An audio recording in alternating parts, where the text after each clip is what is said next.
今回の結論としてお伝えしたいことは、多くのギターで見られるようなトップの膨らみは基本的に問題ない。皆さんこんにちは、ギターカブトです。アコースティックギターを弾く人なら一度は不安になったことがあるはず。自分のギター、トップが膨らんでいないか、いわゆるトップの浮き、膨らみですね。弦高が高くて弾きにくくなったり、ブリッジが剥がれそうに見えたりすることがあると思います。でも実際どれくらいトップが膨らんでいるのか、目視では分かりにくいですよね。そこで今回はこのコンターゲージを使って弦を張った時と緩めた時のトップのカーブを完全に見える化してみようと思います。まずは弦を完全に緩めた、いわばギターがリラックスしている状態を作ります。そしてブリッジのすぐ後ろ、一番膨らみがちな場所にゲージを当てて形を写し取りたいと思います。あとギターの縦方向、弦に対して平行な方向、そしてサドルの上を通過するようにコンターゲージを当てて写し取っておきます。サドルの上面が持ち上げられるのか、それとも下方向に押し下げられるのか、はたまた拮抗して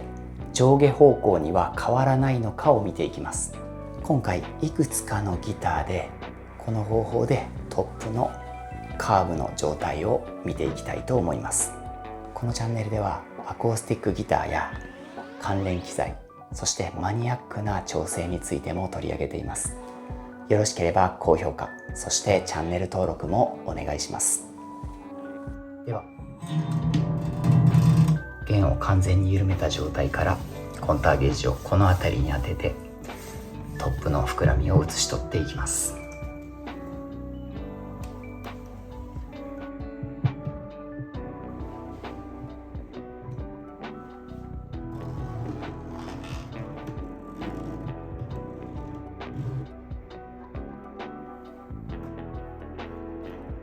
ックをかけます。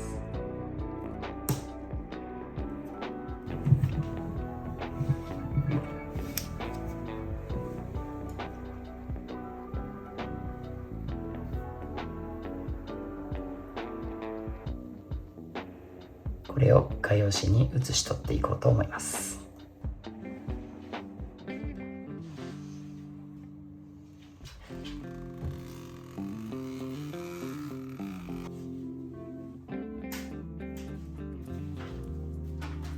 続いて弦と平行方向にも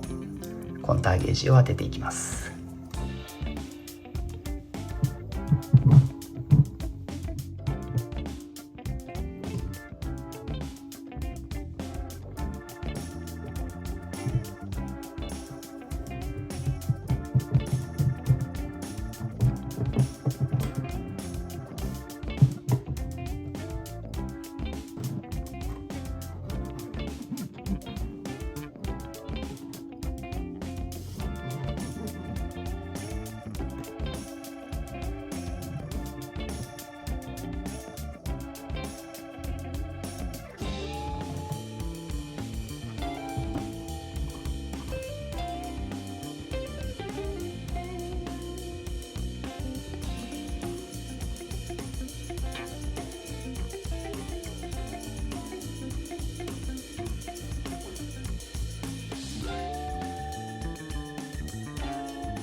golden sunlight. If I'm going with you, I know we'll get to the other side. Sinking in, I know this feels right. Catching a breeze, love moving through me like a waterfall.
見てください、この隙間。青いラインから0コンマ数ミリですが、確実に浮き上がっているのが分かります。これが今まさにギターのトップが弦の張力によって動いて戦っている力の正体です。一方、弦と平行に計測した結果です。サドルの頂点については測り方の誤差もあるかもしれませんが、ほとんど変わらないように見えます。これは私の予想通りでした。ブリッジ下のトップはサドルがあることによってこのベクトルに引っ張られて膨らみますが、サドルの頂点は下方向に押さえられるので、シーソーの支点のように、シーソーの中心のように支点になってほとんど動かないギターが多いのではないかと考えています。ですので温度や湿度の変化でボディトップ全体が上がったり下がったりするのでなければ、弦の張力によってトップが膨らみ、サドル全体が持ち上がって弦高が上がるということはなさそうです。トップの膨らみが弦高を高くしているというよりも、ネックアングルやネックの反りが影響していると考えられます。ここで大事な話をします。このギターの変化には2種類あります。一つは弾性変形。弦を張ればネックがわずかに曲がって反ってサドルより後ろ側は引っ張り上げられ、サドルより前方はサウンドホール内に押し下げられるように力を受けます。弦を緩めれば元に戻るバネのような性質です。今回の測定で戻っているなら、これは正常な反応です。怖いのはもう一つの組成変形。弦を緩めても形が戻らなくなってしまう状態です。長期間強い力がかかり続けると、木材の細胞が潰れて変形してしまって、そのまま固まるように変形したままになってしまう。これが本当の意味での不具合であるトップの膨らみだと考えています。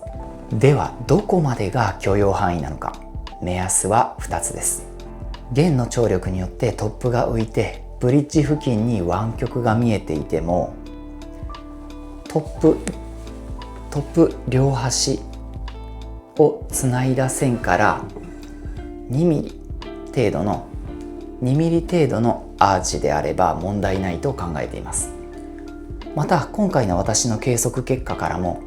弦を緩めた状態から1ミリ程度のトップの上下、つまり弾性変形であれば問題ありません。ただそのギターが作られてセットアップされた状態からネックの反りやネックアングル、サドルの頂点のバランスがずれてしまっている場合、調整が必要になってきます。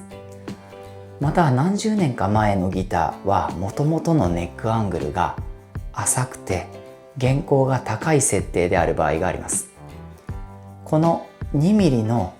トップの膨らみまで OK というのは、あくまでアコースティックギターのトップとして問題ないという捉え方です。もう一つはブレーシングの剥がれやトップの割れがないかということです。トップの浮きが時間の経過とともに大きくなりすぎて、ブレーシングが浮いたり剥がれたりする。トップに割れが発生する。このような状況になれば非常にまずいと思います。ただ私自身、トップの膨らみによってそこまで厳しい状況になっているギターにまだ出会ったことはありません。ただトップの湾曲が激しすぎて、それ以上湾曲すると割れてしまうんじゃないかなと不安になった個体はあります。ブリッジの浮きや剥がれも気になるポイントでありますが、弦の末端はブリッジプレートとブリッジピンによって固定されているので、ブリッジの浮きや剥がれがブリッジピン付近まで進行していない場合は、トップの浮きに過剰に敏感になる必要はないと思います。もちろんブリッジの部分的な剥がれは見た目の上でも心配になりますので、タイトボンドを入れ込んでクランプして接着してトップと密着させておいた方がいいです。今回の結論としてお伝えしたいことは、多くのギターで見られるようなトップの膨らみは基本的に問題ない。ただし自分のギターが普段どれくらいトップが膨らんでいるのか、それともほとんど膨らまないのか、また温度や湿度によって膨らむ時もあれば膨らまない時もあるのか、そのような状態を知っておくことが大切です。新品のギターを買って数年後にトップの膨らみを発見したらショックを受けるかもしれません。でもそれはアコースティックギターとしてよくあることで、サドルの頂点の位置が大きく変わるのでなければ、そしてブレーシングやトップ板に剥がれや割れがないのであれば、トップの膨らみを修正する必要はないと私は考えています。実際弦を緩めた状態でこの J45 の場合も D28 の場合も少し膨らんだ状態でした。特に今回 D28 は弦を緩めた状態からのトップの膨らみが大きく見られました。これはロングスケールということもありますし、より多くトップを振動させるためのマーチンの設計でもあると言えます。J45 の方はアップベリーブリッジなので、もう少し後ろ寄りで計測すると違う結果になったかもしれません。結局弦は緩めるべきかという議論をすることにもなってしまいますが、ギターのトップ周りの強度は個体によって大きく違うと思います。使う弦の種類やゲージによっても張力が違いますし、置かれている温度や湿度の環境によっても機能変化の仕方が変わります。ご自身のギターの状況を正しく捉えて、適切な管理や調整をして大切に使って音楽を楽しんでいただければと思います。今回のゲージを使った測定は少しマニアックなので、そこまでする必要はないかと思います。まっすぐな定規をブリッジ下に当てるだけでもわかることなので、皆さんもご自分のギターの様子を客観的に見て計測してみてください。皆さんのギターのお腹の膨らみ、こんなぐらいだよとか、このモデルを貼りっぱなしにしてるけど全く膨らんでないよといったこともコメントでぜひ教えてください。ギターのトップの膨らみをシェアし合いましょう。この動画が参考になったらぜひ高評価とチャンネル登録をお願いします。それではまた次の動画でお会いしましょう。さようなら。